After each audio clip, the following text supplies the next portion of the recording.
Okay, folks, here we are we're on our way to some hot springs. Oh, here comes somebody. Hot springs, spend the night, and we're just killing some time before we get to our hotel, before the check-in time. And we're exploring some of the sites. Can you see those mountains in the distance? The different shades of... And this is, anyways, not too far from Fukuoka, in the country. Place called Ukiha. I'm gonna walk down here to this place where they have what do you call those red gates called the Torii, 100 of them or so lined up. So let's go way down there. Zoom in there. Here is street sign. We're very near the toll road exit called Haki. But anyways. It's beautiful back here, very quiet. Tuesday afternoon. Not too much traffic, not too many people. Overcast day, but look at those mountains back there. I don't know if this camera can pick up the nuances of the mountains back there. But very beautiful. Let's go right there. Beginning the climb. And these red gates. Okay. Inari Daijin, the great god of Inari.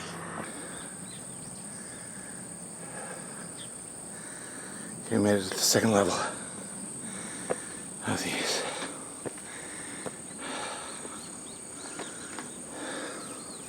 Well, we made it to this level, and it looks like there's another level up there that goes straight up the hillside. Let's get a side view of this.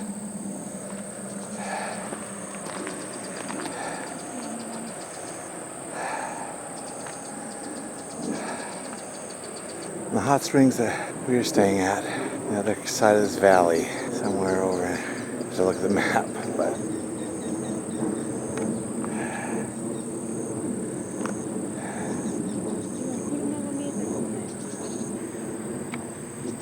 I'm going to explain what this all means, especially to some people who have some insights. If you ask the Japanese, what is the meaning of these red tories, and a lot of the symbols in Shinto religion, they probably don't know the answer to it. But some rabbis from Israel have come to Japan and have found so many symbols that they know the meaning to them. The Japanese don't know the meaning to them. In other words, in Shinto is a lot of the symbolism from ancient Judaism. In fact, these red tories represent the lamb's blood that was at the Passover, that was painted on the doorways of all of the Israelites, and so that the destruction would not come upon their homes. And then, also, just a second. And then I asked her, Inari Daijin. Inari. Daiji means the great god. The last two characters, great god. First two characters, Inari. And I said, what does that mean? And she says, I'm sure she heard this on YouTube, but when Christ was crucified, the Romans crucified him. They placed a sign upon his cross that said, here is the king of the Jews, mocking him in a mocking fashion. And it said INRI, and I don't have direct knowledge of this. I recall seeing something like that. INRI, INDI, Inari.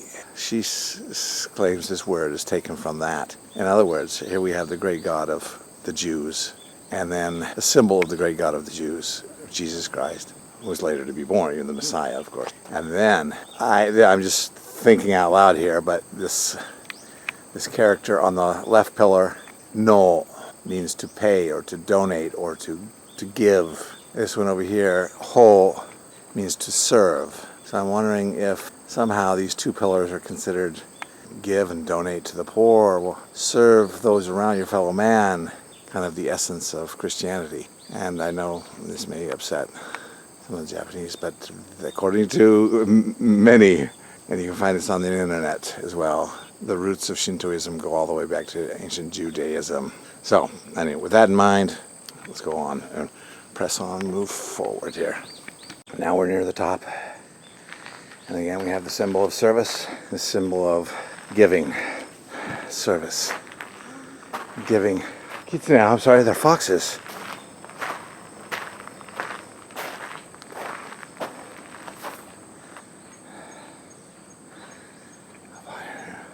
A hazy day. I don't know how much you can see those beautiful mountains in the back, but it almost looks like it was just drawn the different shades of into my eye. I'm kind of colorblind, but black, kind of almost like charcoal, different grades of charcoal in the mountains. You can see 1, 2, 3, 4, 5, 6 layers of mountains going back, and gradually the peaks get higher. I don't know if you can see that, but it's beautiful.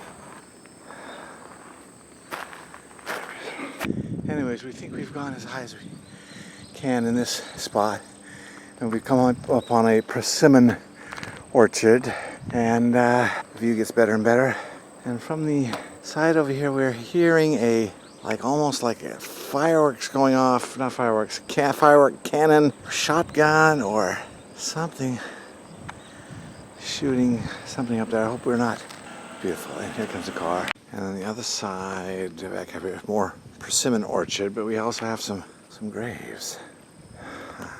Boya ne kore ne shite ne shina. Hai.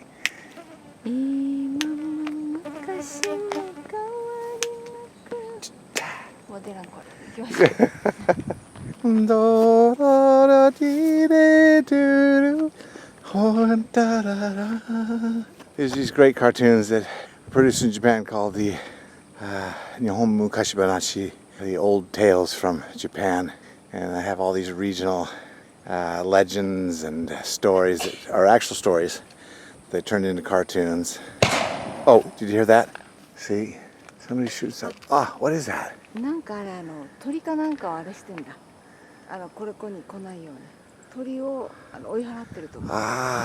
Atsuko thinks that it's a automated mechanism to keep the birds off these persimmons, and shoots off a kind of a cannon sounding thing. And then there's this like fake bird on a wire, I don't know if you can see it up there, that moves along a wire every time that cannon thing goes off. Never heard of such a thing. That's how they keep the birds off these things. Oh, let me get a up close of the persimmon. Yes, persimmon. I'd never even seen a persimmon before I went to Japan the first time. I'd never seen one in the United States, and about 10 years ago you started to see them in the Asian markets in the U.S. They're a great little fruit. Oh, they're great. Nice little fruit. Yes. Even when they're underripe or perfectly ripe, they're just, very nice, smooth flavor. Mildly sweet. There's a beautiful bamboo forest. We're coming down the hill here, a little opening here, and you get to the side here, and you've got a beautiful bamboo forest. Look how tall these things grow, and they go fast.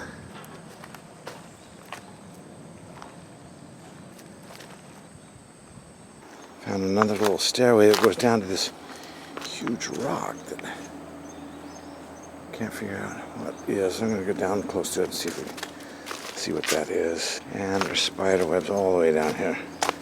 See if I can avoid those. There's that. There's big old stone here. And this rock too big to have been transported here. And somebody's created a little shrine here, looks like, out of it. And can you read what this says? It's hard to see. Oh, there's another little shrine somebody's created there. And Atsuko Gambaru ne. Reminds me a little bit of Hawaii and that Manoa Park area that makes you feel like you're in Jurassic Park. Hi.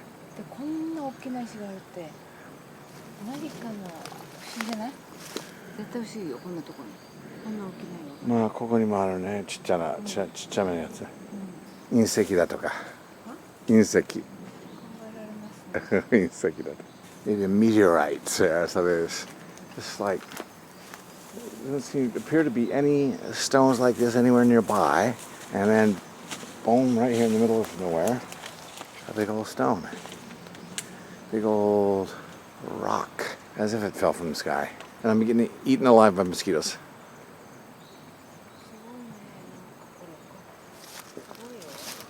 Otsuko is a well-known tree hugger and rock hugger. No. でもその気持ちわかる。絶対不思議じゃない？これね。まあね、行ってみれば。こんなところに。行ってみれば。大名人とは書いてあるのだから、これアバンドンされてるね。And you've got some change here left for You have some donations. Let's see.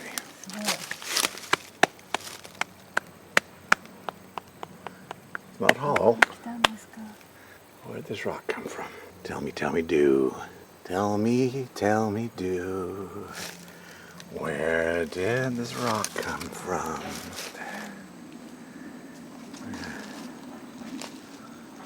Back up the hill here. You come across another fruit tree. I think this is fig. Fig tree. I ate my first fig the other day. When I say first fig, first fresh fig. And it wasn't bad. It wasn't at all how I expected it would be. Yeah, it was pretty good fruit, just fresh.